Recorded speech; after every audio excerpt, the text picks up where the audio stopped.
করে দিন সামনে আপনার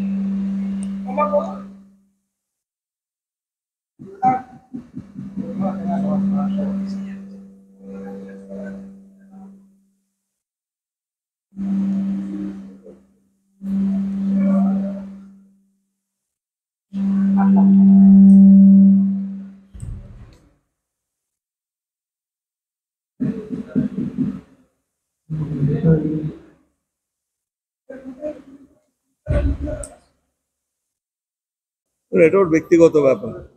কোর্টের দরজা সবার জন্য খোলা রয়েছে এবং যে অভিযোগ ওর বিরুদ্ধে এসছে এটা আপনারা সবাই জানেন, মিডিয়াতে সম্প্রচারিত হয়েছে। এই ব্যাপারে আমি কোনো মন্তব্য করবো না।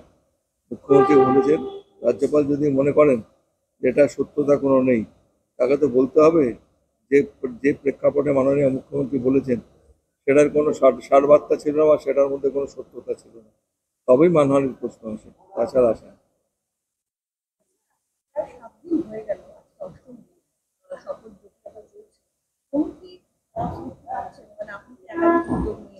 সত্যি আমি খুব ক্লান্তিকর লাগছে আমার, এত ক্লান্ত হয়ে গেছি। একটা শপথ গ্রহণকে কেন্দ্র করে এত টালবাহানা।